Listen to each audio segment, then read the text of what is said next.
My name is Neil Daswani. I'm a security engineer here at Google, and today I'm going to be talking about how cyber criminals steal money. I'm going to be talking specifically about how cyber criminals use various types of web application vulnerabilities to steal money, and I'm going to start with simple examples, and then I'll go to more complicated examples. In the course of my talk, I may refer to many resources, presentations, reports, books, certification courses, etc.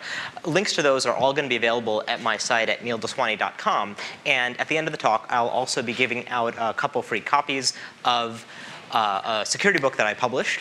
But you'll have to answer some trivia questions to get those at the end of the talk.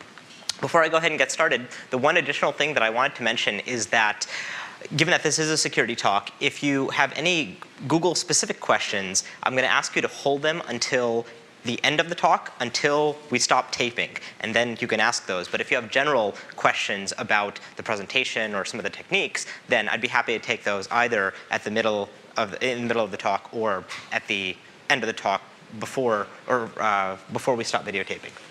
So let me go ahead and get started. One of the major shifts that's occurred over the past 3 or 4 years is that the profile of the attackers has changed. So up until about 3 or 4 years ago, when people used to write worms and viruses, they would typically want to just make names for themselves. They would release their worms out there. It would cause lots of traffic. Some servers would come down. Some patch would get deployed, and the game would be over. But the big shift that's occurred over the past 3 or 4 years is that as more and more commerce has started taking place on the internet, and as more businesses have started making more money from that commerce activity, the bad guys want to get their share.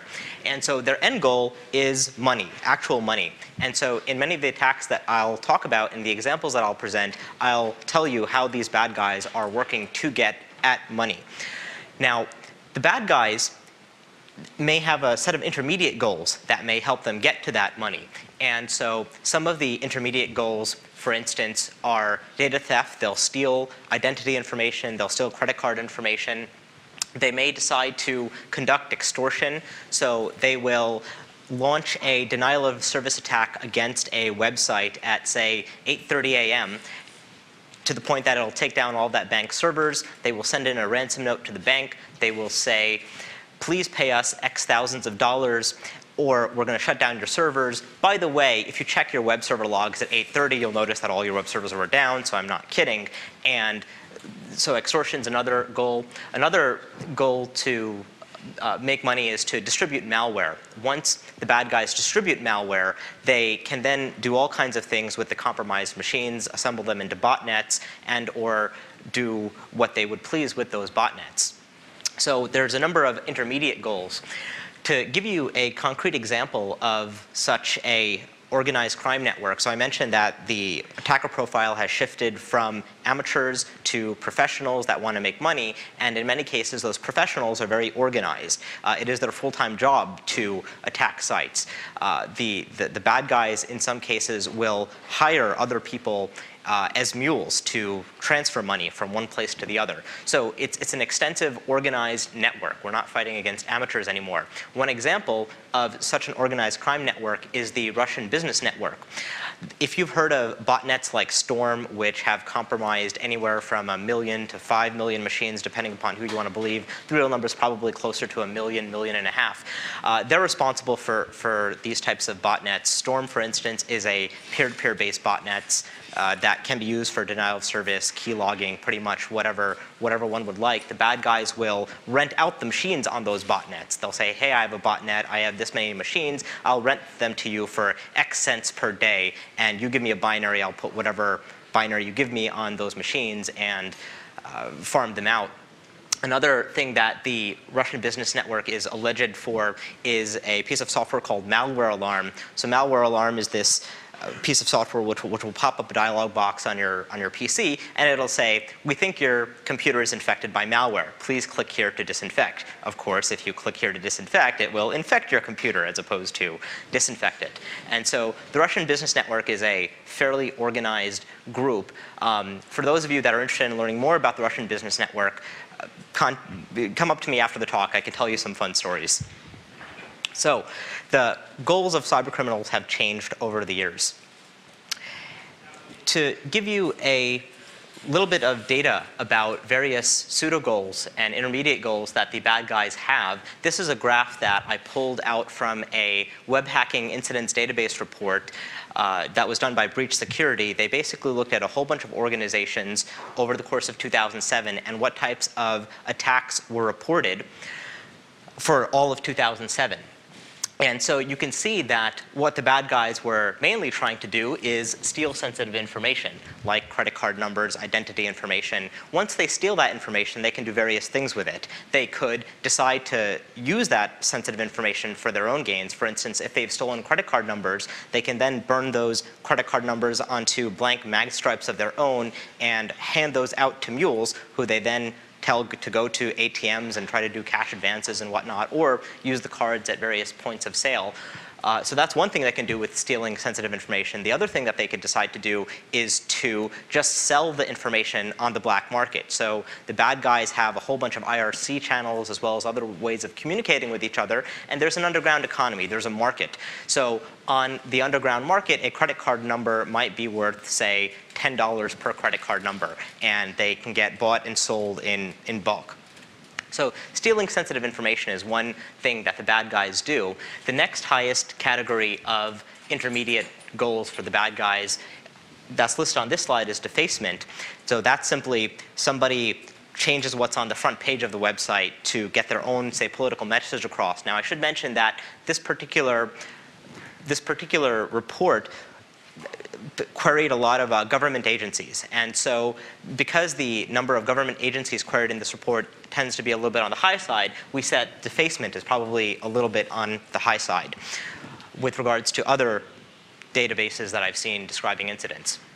The next highest is planting malware. So once the bad guys, say, break into a website, they will put some JavaScript and or ActiveX object tags onto pages such that when good users visit those pages, visit these legitimate sites, they have a binary download to the machine and they get infected without even knowing it.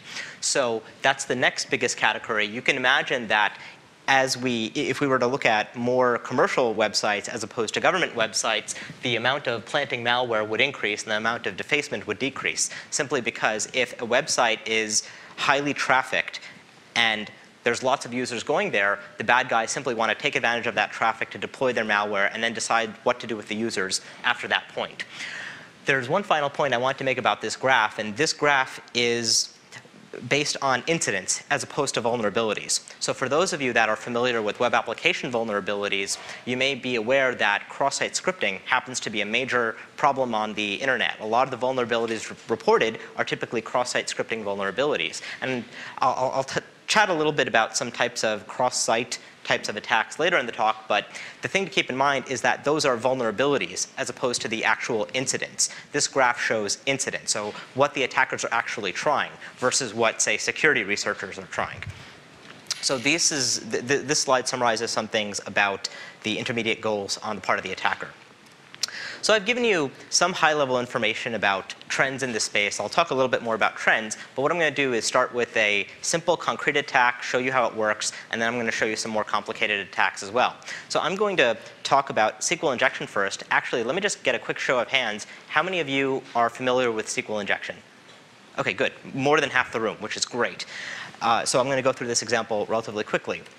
Basic idea is that a good user might access a website in the following way. They have a web browser. They need to authenticate themselves to a web server. They typically supply a username and password. The web server then uses that username and password to allow the user to log in. Of course, before allowing the user to log in, they need to figure out if this user is indeed authentic. So the web server might make a query to a database. The database command that gets constructed may get constructed based on the user input. So the user supplied a username. The web server needs to select the corresponding password from the database and see what the corresponding password is for the username that was entered. Of course, the bad guy is not going to enter your regular run-of-the-mill username. The bad guy is instead going to enter a username like quote, semicolon, drop table users, semicolon, hyphen, hyphen, and enter something for the password. It really doesn't matter what. But the idea is that after this input is entered and is substituted into the query, the quote will close off the string literal. The semicolon will close off the first database command. The rest of the input will make up a second database command. These hyphens will comment out the apostrophe that the web application put in. And in old databases, this actually used to execute just fine and would end up deleting all the information about all the users in the database in one shot. So this would be an example of a denial of service attack that occurs based on SQL injection. Now, these types of attacks have become so prevalent and so popular and they're so well known, there's even cute cartoons about them. I'll go ahead and let you read the cartoon.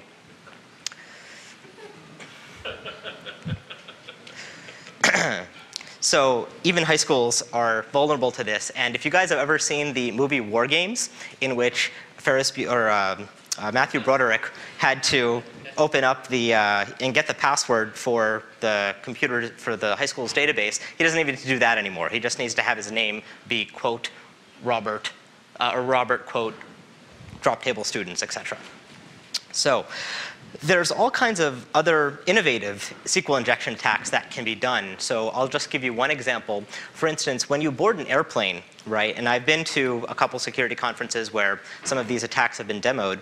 So when you go to the gate and you give them your boarding pass, what do they do with your boarding pass these days? The boarding pass is typically just a barcode, and they scan that barcode. Now that barcode is getting translated into a set of numbers and letters, and most likely getting fed to a SQL database. So there's no reason that you couldn't enter a couple, come up with a barcode of your own, come up with a boarding pass of your own, put in a quote, semicolon, whatever, put in all these characters, and construct a SQL injected command to upgrade yourself into first class or do worse.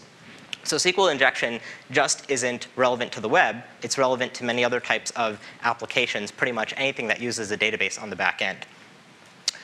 So you might think, oh, this should be pretty easy, right? The problem occurred because there was a quote and a semicolon, and I should just filter out those characters, right? That seems like the easy way to deal with this problem. Unfortunately, that's not enough. So let me go ahead and give you an example in which putting in or filtering out quotes and semicolons will not solve your problem. This is an example of imagine there's a website that allows you to buy pizzas online, and that web application may have a page which allows you to view your order history so that you could see all the pizzas that you've ordered in the past month or so. And in this screen, you might imagine that there's a pull down where I could select the month so that I can view all my pizzas for that month. And the HTML form corresponding to this form might look as follows. It has basically a select block in which there's a couple different options. Each of the options have a month and a corresponding value from 1 to 12. And when the user hits submit, that value will get transmitted to the server and will become, say, part of a SQL command that will retrieve all of the pizzas that were ordered in that month. Now, of course, the bad guy is not going to enter a number from 1 to 12. What the bad guy is going to do is enter something else. The bad guy is going to enter something like, say, 0 or 1 equals 1. So at the top, this is what a normal SQL query for getting the order history might look like. It might get the pizza, the toppings, the quantities, and the order day from the orders table for the particular user that's logged in, and the order month is the order month that comes from the form. On the other hand, if the bad guy types in 0 or 1 equals 1 for the input, what's going to happen is the order month equals 0 will evaluate to nothing, but the order 1 equals 1 will evaluate to true for every single row that the database evaluates this for. And so what will get returned is all of the pizzas that were ordered by anybody. And so what the attacker is going to get is a screen that will look like this, where it will contain the pizzas, the toppings, etc., for all of the pizzas that were ever ordered from that website. Now, for pizzas, this might not be such a big deal, right? But imagine if this was a medical database. Well, now you have everybody's medical records, so that's pretty darn bad. Now, at the same time, this is a talk about how do bad guys steal money. So stealing information about pizzas may not be that interesting, but stealing information about money might be much more serious. So you could imagine that the attacker could instead type in a query such as, or type in input such as 0 and 1 equals 0, union select cardholder number, expiration month, expiration year from credit cards. So what this does, the 0 and 1 equals 0 will basically evaluate to nothing, right? 1 never equals 0. None of the order months should be equal to 0. So that part of the SQL statement gives me nothing. On the other hand, what happens is the results, the nothing results, get unioned with a whole bunch of results that come from the credit cards table. Now, the key thing here is that the columns, cardholder number, expiration month, expiration year, were chosen such that they exactly match the data types of the columns in the preceding order history tables. And that's why the SQL query will work. Once the bad guy is able to do this, what the bad guy will get is a result page that looks like this. There is a pizza order table that contains people's names, credit card numbers, etc. And this is how the bad guy got all the credit card numbers. So this is pretty darn bad. Note that in that query, there were no quotes, there were no semicolons, there were no meta characters, yet the attack worked. And so how do you solve this kind of problem? Well, you need to use an approach based on whitelisting as opposed to blacklisting. When you try to filter out certain characters like quotes and semicolons, it typically doesn't work because you might forget about some characters. Every database has its own meta characters. Who knows, the next version of the database might introduce some new meta characters, and so it becomes a very hard game to fight. On top of that, you might have some users that might want to enter valid data, like oh quote Brian. Why shouldn't I allow O'Brien to have a quote in his name? I want the user to have a more personal connection with my website. Why? Because of whatever technology I used to build the website, should the person not be able to use that quote? And so the right way to deal with these problems is to use an approach based on whitelisting. Anytime that you're taking input from users on a website, you want to constrain and specify what is the exact set of safe, valid values that should be allowed. And so you could imagine that if I'm accepting some kind of alphanumeric string, I might use a regular expression like this. Or if I'm accepting a month, I might use a regular expression like 0-1 to 0-9. You could, of course, write much, much better regular expressions. But the idea here is not to show you the regular expressions in particular, but to just basically make the point that you should use regular expressions to constrain the correct set of input to what you would expect it to be. And basically give the user an error, some kind of error which doesn't reveal a lot of information to the user if the input doesn't match what you might expect. Once you've come up with a set of regular expressions that properly specify the set of safe inputs, you can, in addition to checking for them in your application, you could implement them in what's called the web application firewall. So for those of you that might be familiar with Apache, you can write a whole bunch of modules or use a whole bunch of Apache modules to extend the functionality of the web server. One of the modules that you can use is a module called mod_security, and it will let you specify a whole bunch of rules for all the arguments in your web application. So that is a tool that I'd encourage you to take advantage of.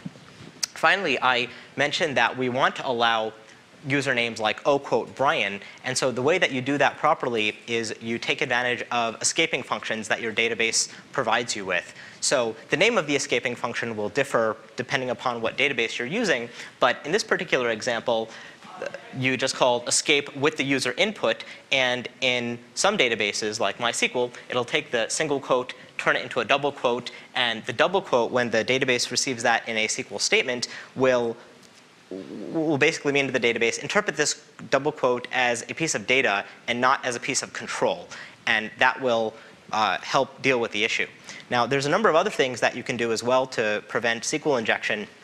One thing that I would strongly recommend is taking advantage of prepared statements and bind variables. So in this approach, what you do is for all of the queries that your application might want to do, you can come up with a query template and prepare a statement with that query template. So in this particular case, we've taken the pizza order query, and we have provided that information. And what we've done is we've put in question marks for the places in the query where I expect data, and only data, to be filled in.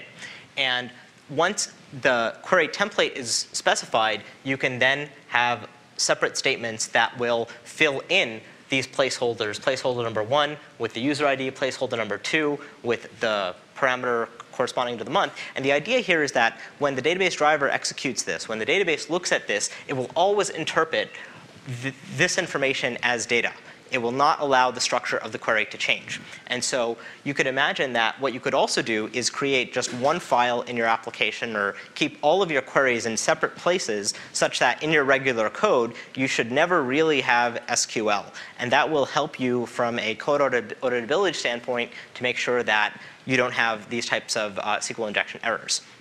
So I highly encourage the use of prepared statements and bind variables to deal with SQL injection. So I talked a little bit about mod security. Mod security is a type of a web application firewall. And so the idea here is that without a WAF, when the user makes a connection to your web server, the connection is pretty much directly to the web server. There's nothing that can really intermediate the user's request. If you do use a WAF that's either linked into the web server or that's sitting in front of the web server, the idea is that when the user input comes in, it can basically run all the user input through various regular expressions and check for invalid types of input. So that's how mod security works. Except mod security is actually linked in the web server as opposed to a separate box. There are also web application firewalls that sit in front of a box, but the last thing you need is another security appliance to manage. And so while that is one option, there are others as well that can be based on software.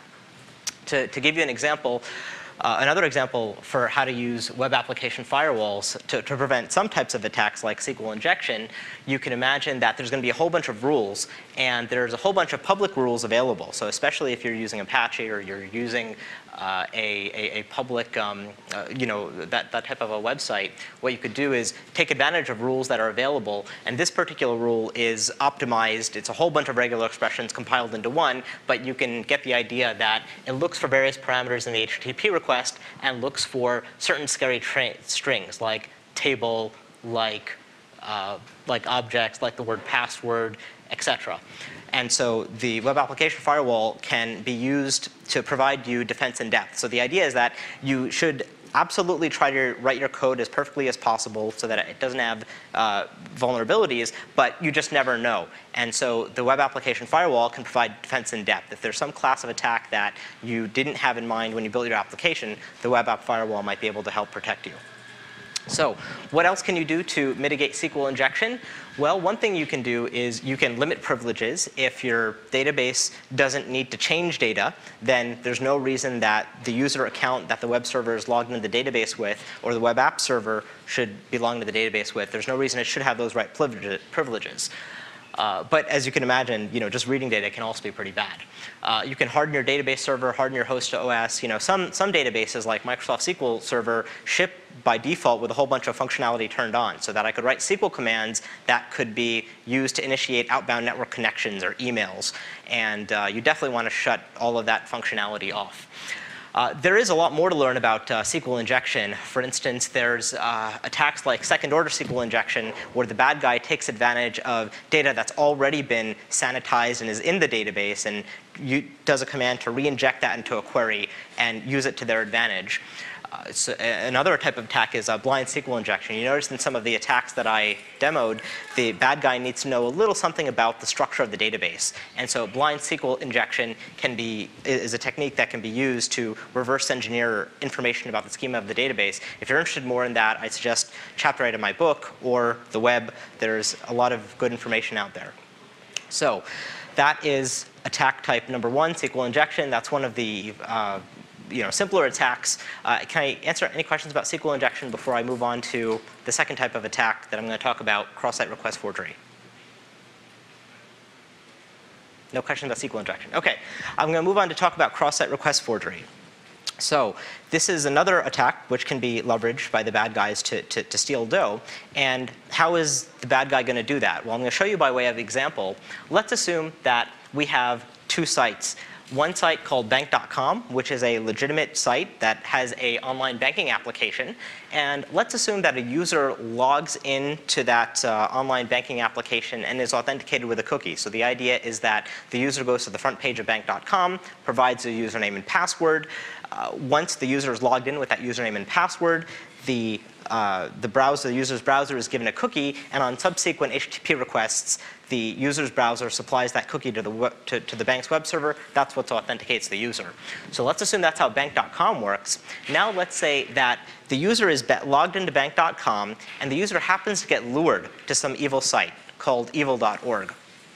The idea here is that a user might receive an email, and there might be a link in it. They might end up clicking on it. There's many, many different ways to lure the bad guy to evil.org. But let's say that there is this site called evil.org, and it has some malicious web pages. Let's look at how evil.org can effectively steal money right out of the user's bank account.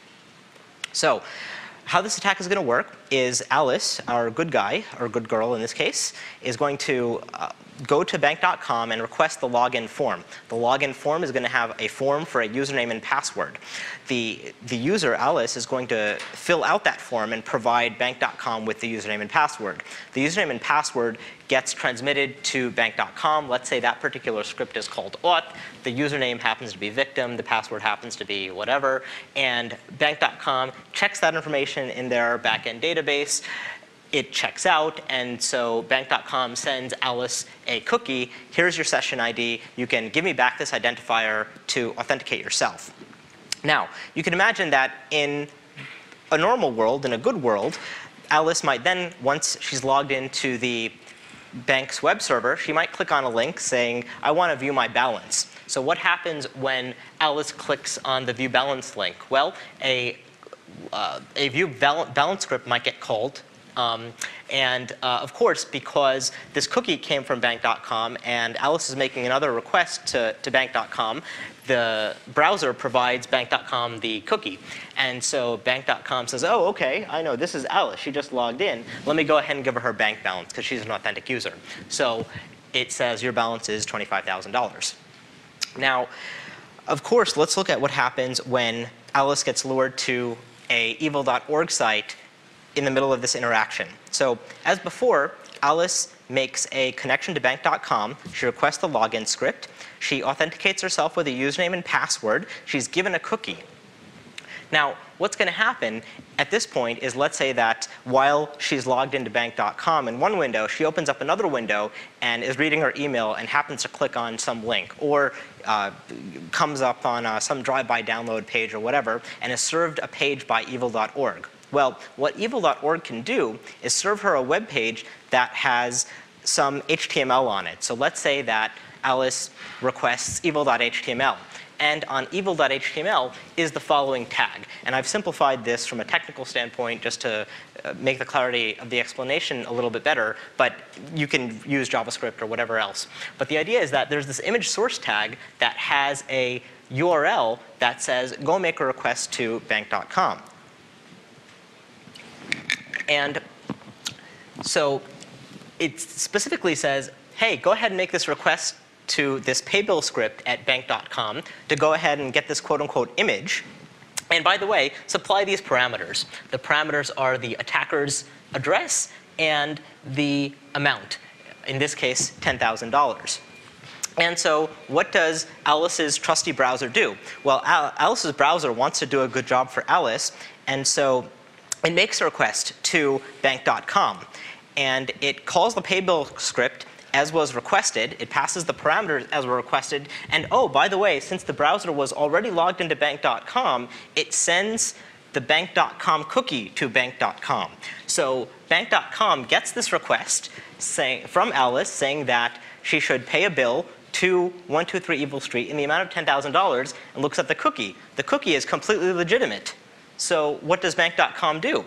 Bank.com goes ahead and issues the payment, right? Now, of course, if you're the attacker, you want to do a bunch of things to make sure that Alice didn't see that. So you open up, the way you do this is you send back this kind of script in a zero-size iframe so that Alice didn't really see anything.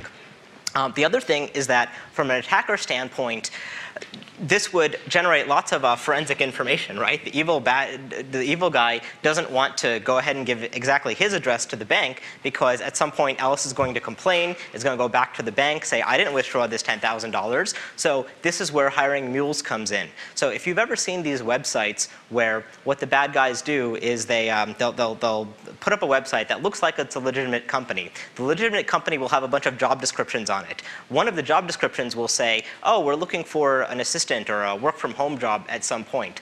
And that will have a whole bunch of qualifications listed for this person, like they should know how to type at a certain speed, they should know how to use the internet. And one of the interesting job qualifications is that they should have access to an internet bank account or a mail address. And so what the bad guy does is hires a bunch of mules and puts the mule's address here and gets the $10,000 sent to the mule, and then the mule is instructed as part of their job to keep 10% of it and then transfer the rest of it to the attacker's bank account. So that's how the bad guys turn cross-site request forgery attacks, web-based cross-site request forgery vulnerabilities into ways to steal money. Did that make sense? Any questions? OK. So that's how to use cross-site request forgery to steal money. How many of you have heard of an attack called drive-by farming? OK, very few of you. OK, how many of you, when you got your home router, changed your default username and password? Why isn't it everybody? So the issue here is that because of this cross-site request forgery vulnerability, it's possible for the attackers to completely take over all of a user's internet browsing simply because of the fact that they didn't change that password. So most home routers will have a web-based interface which lets you administer the router.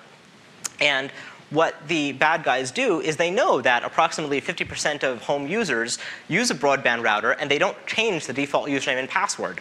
So what the bad guy can do is take advantage of cross-site request forgery to mount an attack against the home router where what they do is they change the user's DNS settings. Right? So basically, I include this image source and other type of JavaScript that will make a request to the router at 192.168.0.1 or whatever predictable addresses. The attacker can try a whole bunch of them.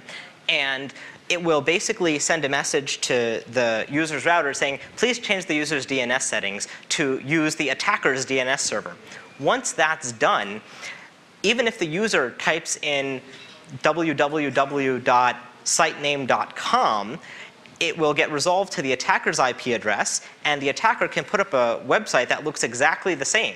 Once the user enters their login credentials, he just fishes those out. And so this slide has a whole bunch of details about how you actually do this, but you could imagine that there's other applications here as well. So farming is an application where I change the user's DNS settings, but there's other applications. I couldn't, for instance, build a port scanner using this kind of technique, where if I'm trying to get at people behind corporate intranet sites, I know they may have, say, a whole bunch of 10 dot addresses. So what I do is I have a whole bunch of these tags. I have a whole bunch of 10 dot or 192.168 internal IP addresses, and I can basically, using handlers like onError, figure out exactly when my successful request did get sent and did not get sent. And so there's a lot of applications here for cross-site request forgery. Drive-by farming is one. It's some good work that was done by Sid Stam, a PhD student who interned with me last year. Marcus Jacobson and Zulia Ramzan were also on this paper. So I've told you about cross-site request forgery. I've told you how you can use it to steal bank accounts, how you can use it to take over a user's DNS. You can use it to do corporate espionage. How do you stop it? Well, there's a variety of techniques, right? Earlier I said that the request looks completely authentic to bank.com, and it does. But for those of you that are familiar with HTTP, you know that there is a referrer header that gets sent along with the browser. And so one question that you may have in your mind is that, can I look at what the referrer is? You can imagine that when I try to view balance or pay bill and the user is only on the bank's website, the referrer will also be the bank's website. But if it's evil.org site that's sending back evil.html and making a request to bank.com, the referrer should in fact be evil.org's evil.html file. So So it's a good idea. The problem is that lots of users may use HTTP proxies for whatever reason. They may use anonymizing proxies. You might want to browse the web remotely. And so refers don't always necessarily get sent. So if you're looking at using refers to be a completely fail-safe mechanism to deal with cross-site request forgery, you're not going to get very far. On the other hand, there's some good work that's come out of Professor John Mitchell's research group at Stanford, and I believe there's similar research reports elsewhere, where what you could do is look at all of your aggregate traffic on a site and look at what percentage of that traffic doesn't have the refer fields. Is that normal? Is that not? For those requests that I am getting, am I getting lots of requests to the pay bill script without a refer field? Well, that's a bad sign. And by the way, if I do see some pages that I don't expect, well, that might be a sign that there is some kind of cross-site request forgery going on. So inspecting refer headers won't give you a fail-safe defense, but it may give you some indication. It may allow you to detect that the problem is happening, even if it doesn't allow you to prevent it. You can attempt to use a web application firewall, but the request pretty much looked legitimate to bank.com, so it's going to look legitimate to the web application firewall. Now, at the same time, I mentioned that you could look at distributions of traffic, and the web application firewall may help you do that, except for the fact that most firewalls, web application firewall, for instance, mod security, doesn't support that level of functionality. So that's another potential defense. Even better defenses are validation via a user-provided secret. So the idea here is that whenever the user is going to do some sensitive operation like paying a bill, what you want them to do is you might want them to enter their password again. Right? The reason that the cross-site request forgery attack worked was because the bad guy was able to make a write request and didn't have to know any information about the user because of the fact that the cookie automatically got sent and automatically authenticated the user. On the other hand, if in the HTTP request to pay the bill, you require that the user provides their password again, then of course the hope is that the attacker does not know the user's password and will not be able to specify that secret in order to do the transaction. And of course, if the attacker does have the user's password, they can do a whole bunch of other bad things anyhow. So asking the user to type in their password or some other user-provided secret again, a PIN or whatever, is a good way to mitigate cross-site request forgery attacks. A fourth way that you can deal with cross-site request forgery is validation via an action token. So what you can do is take some secret that should only be known to the server, combine it together with things like the user's session ID, and use a cryptographic primitive like an HMAC to generate some new piece of data, some new signature that gets sent out with every page that you serve the user, and basically put that in all forms. And so the idea is that the bad guy won't know what action token to provide when doing the sensitive operation. And I've kind of glossed through the details of how to do that here, but if you're interested in all the details, Christoph Kern, my co-author, wrote up a great section on how to do this in the cross-site, cross-domain attacks section of my book, Chapter 10. And I'll be giving out some free copies. And for those of you at Google, we actually have that book available internally if you're interested in a copy. So that's how you can prevent and detect cross-site request forgery attacks. Can I take any questions about cross-site request forgery before I move on to cross-site script inclusion? No, clear, good. So the next attack that I'm going to talk about is cross-site script inclusion.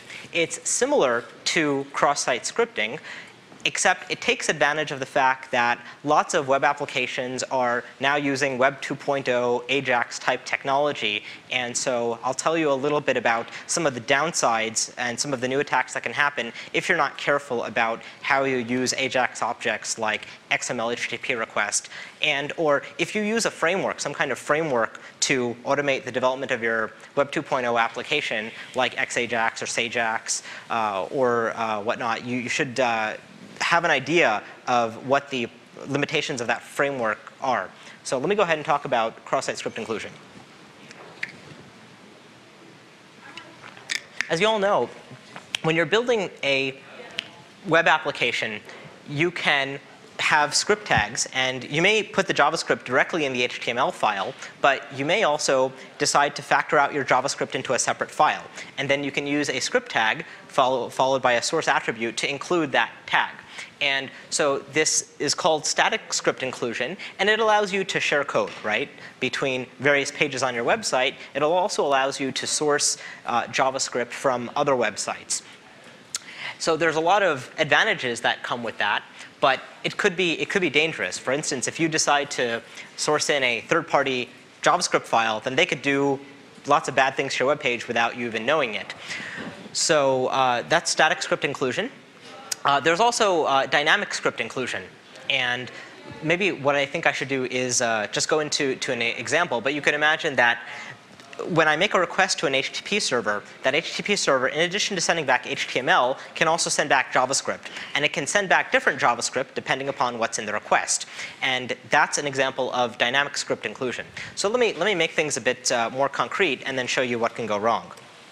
So in an example where we have static script inclusion, you can have a web page, and I might be showing the user their mail, and I might like their page with their mail to have a cool menu on it. And so I can go ahead and source in a menu.js JavaScript file, which will go ahead and do all the right things and render that menu.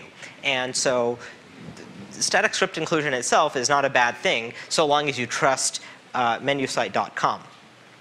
Now, there's also dynamic script inclusion. So you can imagine I might be building a banking website, and I want the user interface to have very low latency, and I don't want to have to re-render the whole page to, say, just show the user their balance. And so I might build a page like this, where there's some JavaScript on view balance.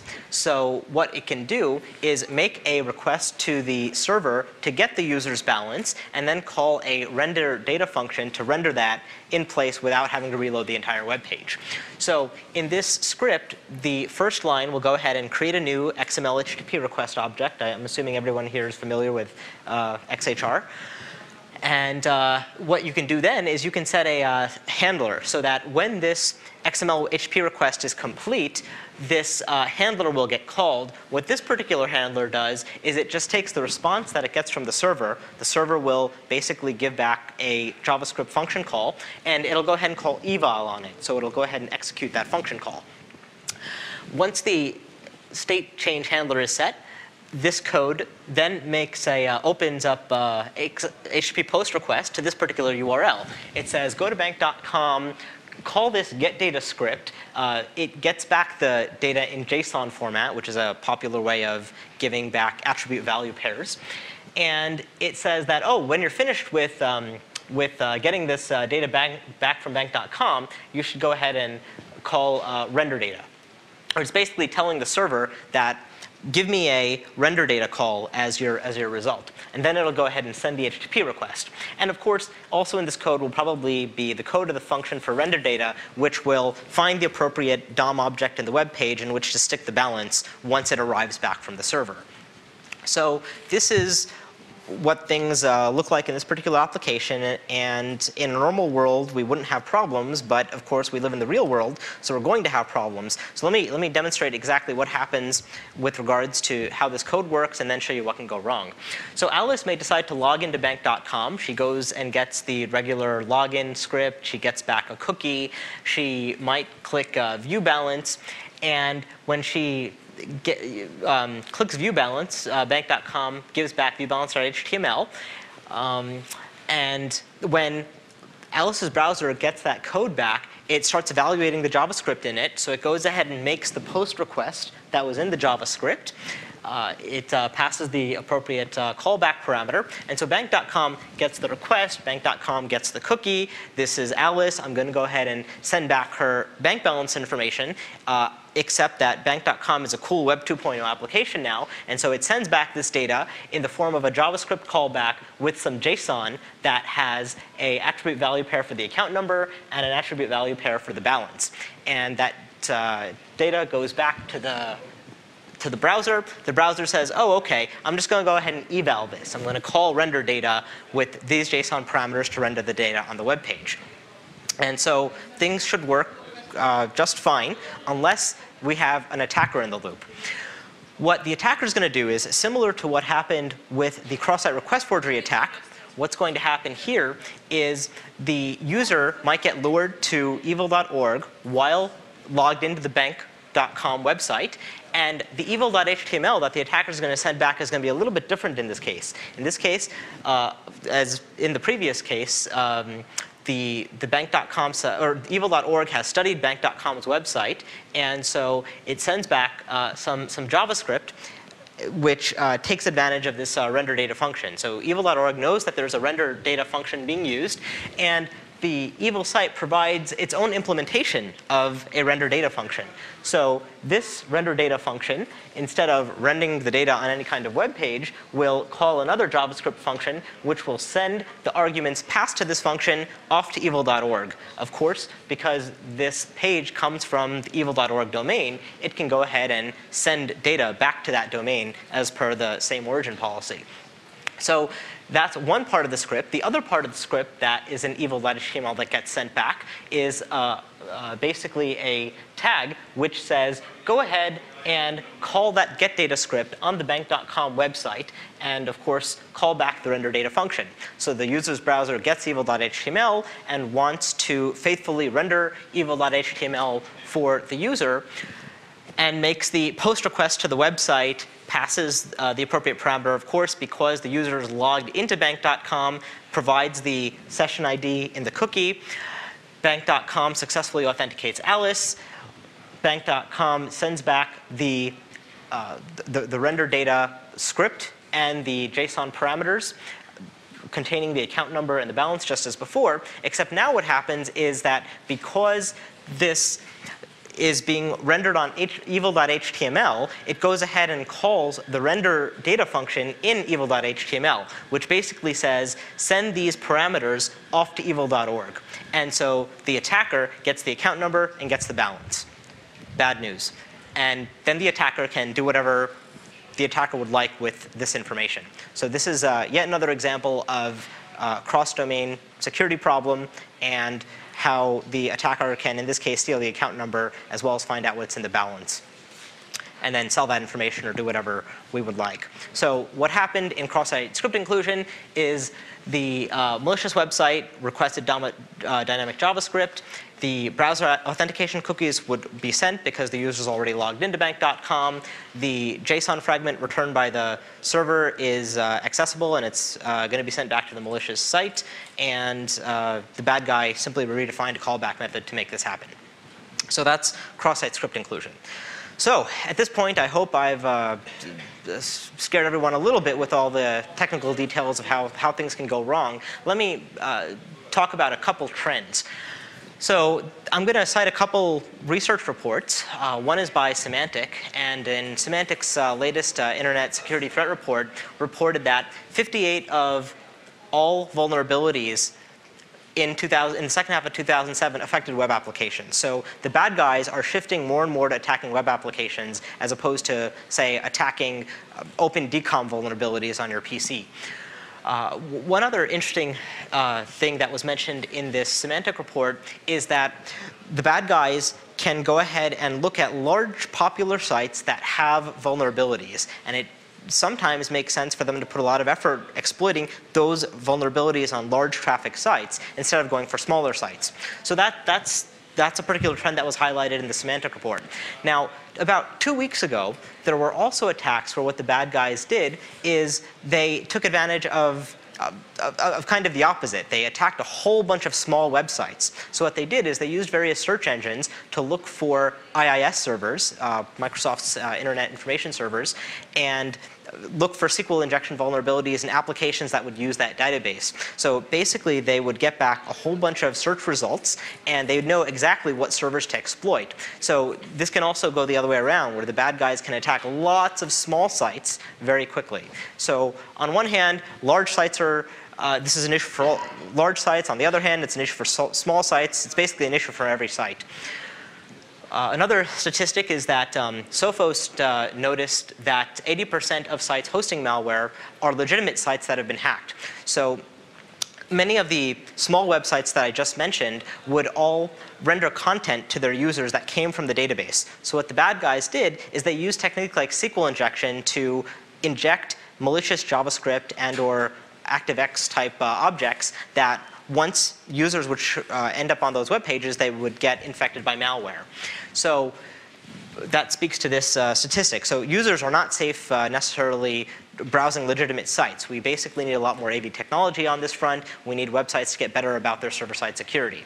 And statistics from Symantec and Sophos are good. I'm sometimes skeptical about statistics that come from market research firms, but even Gartner says that today over 70% of attacks are against a company's website or web applications on their site.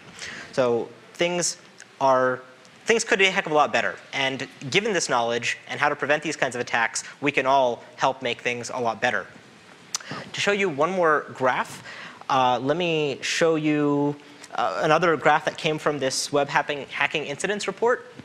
It basically shows that with regards to actual incidents, 12% of the attacks are due to cross-site scripting, 20% are due to SQL injection, etc. So actually, I should mention one more thing about this pie chart.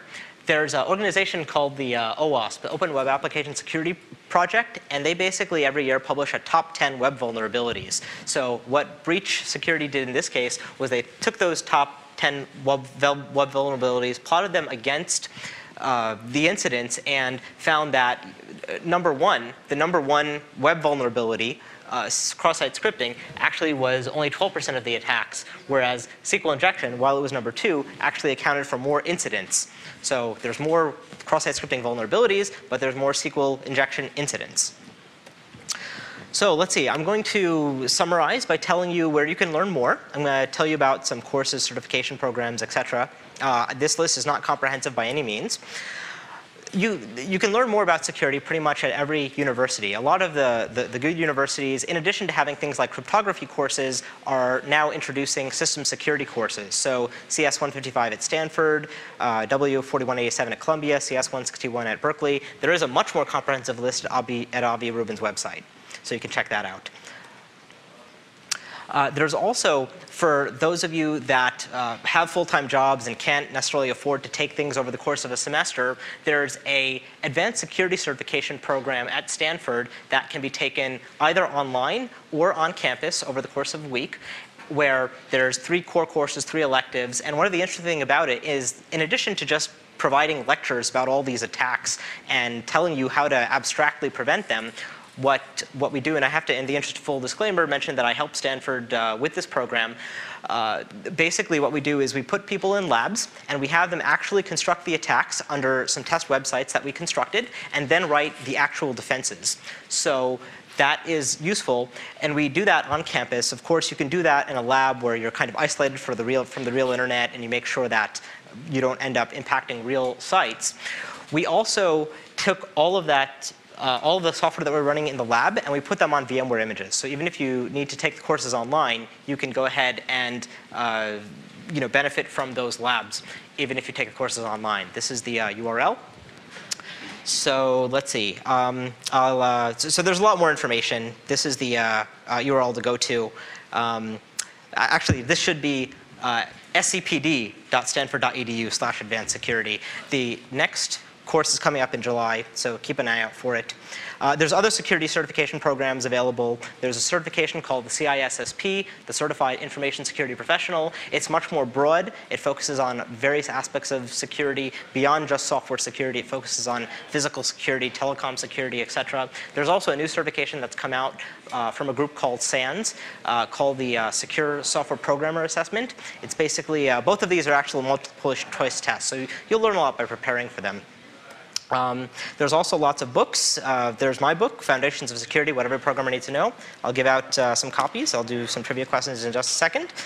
There's also a lot of other good books. I'd recommend Ross Anderson's Security Engineering. It's actually available for free online. Just enter this into Google or your favorite search engine. I also highly recommend Gary McGraw's Building Secure Software book and Viega and Messer's Secure Programming Cookbook books. Let's see, there's also a website that we've helped make available called code.google.com/edu. If you need to teach a security course, you can just download materials off of this site and there's slides, there's programming assignments. So if you're responsible for teaching security to other folks, this is a resource that you could take away for free. There's also free slides corresponding to every chapter in my book at learnsecurity.com/NTK. And let's see, so I think that concludes all the information that I wanted to tell you. The key point here is that software security is every engineer's problem. It's not as if there's some group of magical security engineers that are going to take care of securing your application after it gets developed. It really needs to be every engineer's job.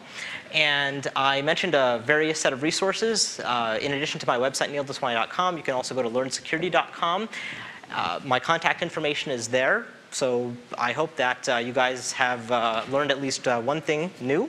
I'd be happy to take any questions at this point. OK, thanks for your time.